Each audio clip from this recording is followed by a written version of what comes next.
El actor en su historia, es decir, la aurora griega. Alguien se refirió alguna vez al milagro griego, aludiendo a la irrupción en el mundo antiguo de aquella cultura tan plena de realizaciones. Y, por otra parte, sabemos que fue esa cultura la que creó las bases de lo que hoy conocemos en Occidente como teatro. A los efectos que ahora nos convocan, nos importan, es decir, cuánto debe la existencia del actor tal como hoy lo conocemos a la cultura griega.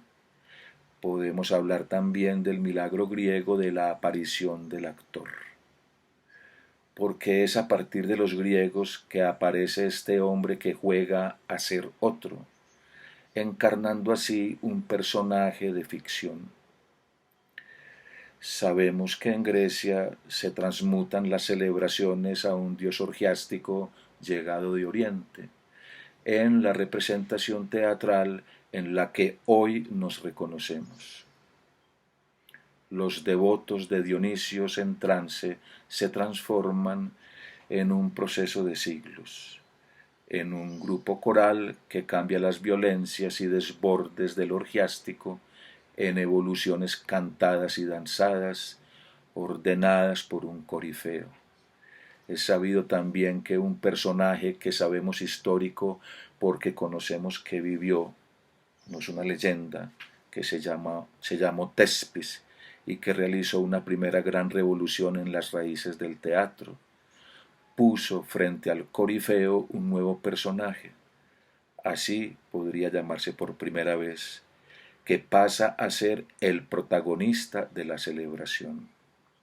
No sabemos nada más de Tespis, ni se han conservado sus textos, pero le somos deudores de esta creación insólita. Un protagonista enfrentado con un corifeo y un coro que canta y danza. Sabemos también que en el siglo V antes de Cristo se produce lo más milagroso del milagro griego, cuyos testimonios nos quedan en lo poco que pudo conservarse de su arquitectura y escultura. Muy escasos y desleídos restos pictóricos y unas pocas decenas de textos de tragedias y comedias que tras un largo oscurecimiento inspiraron el nacimiento del teatro europeo. Esta afirmación produce como una especie de reflejo condicionado el recuerdo de los nombres de Esquilo, Sófocles, Eurípides y Aristófanes.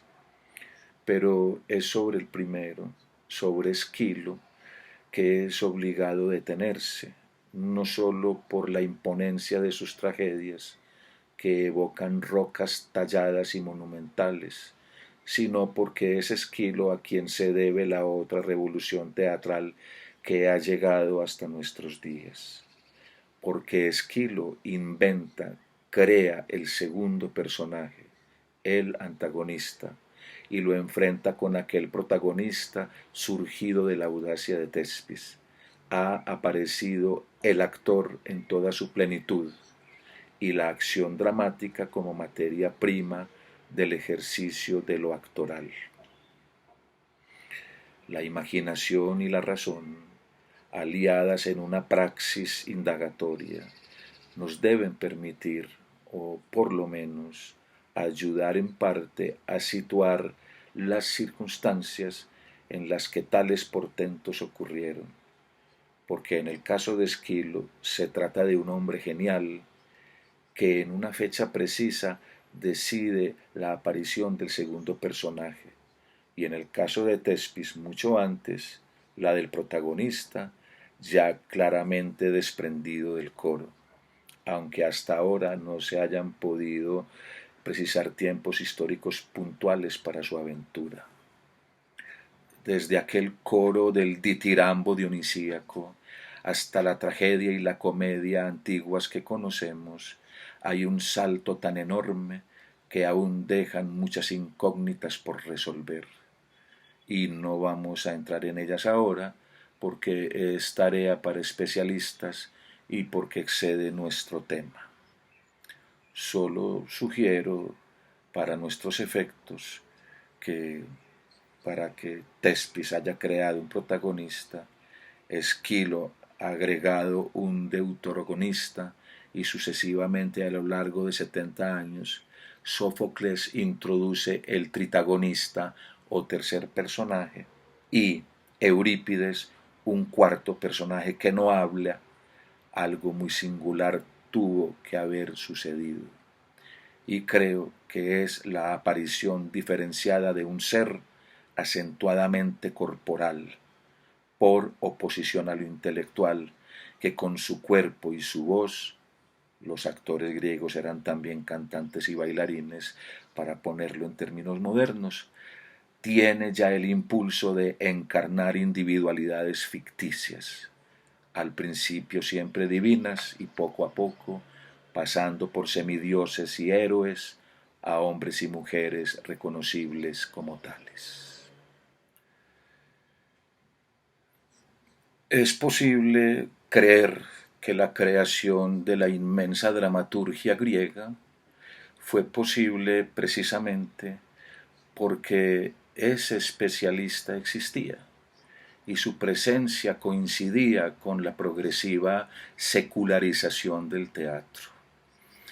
Es esa secularización la que va quitando funciones al coro primigenio y las va depositando en el actor, creador de personajes, es decir, hombres que juegan enmascarándose como otros. Persona quiere decir máscara. Como todo producto artístico, la tragedia antigua responde a realidades sociales concretas y podemos comprobar cómo, con la disminución de las funciones del coro, que primitivamente las tenía todas, va palideciéndose, va aminorándose, perdiéndose la atmósfera religiosa. Y Sófocles resulta ya menos religioso que Esquilo y Eurípides menos aún que Sófocles.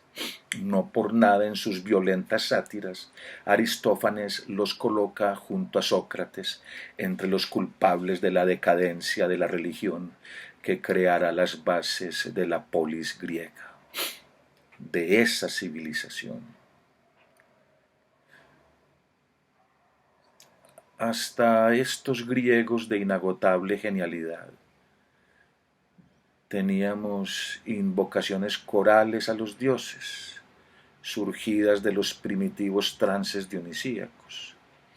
A partir de ellos, historias progresivamente más humanas, contadas por medio de acciones de confrontación entre personajes de ficción, con un coro acotado en sus funciones, que deja lo esencial de esa historia en manos de los que accionan, es decir, de los actores, sujetos que accionan.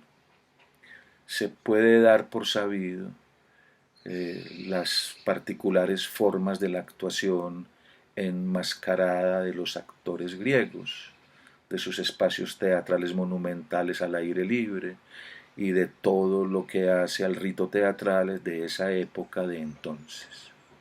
Pero lo que aquí importa es recoger que allí y en ese momento histórico ha nacido el actor que hoy conocemos como tal, el que encarna en un juego de acciones a un personaje de ficción. Y en los siguientes 10 siglos vamos a asistir a la decadencia y a la muerte de la cultura griega, a la adopción de sus modelos por los romanos, que en su literatura dramática testimonian que en nada innovaron con respecto a las grandes creaciones griegas. Entre tanto, se hace necesario aclarar que la profesión actoral, como medio de ganarse la vida, es decir, la actuación retribuida con honorarios profesionales, no existe aún en ese momento.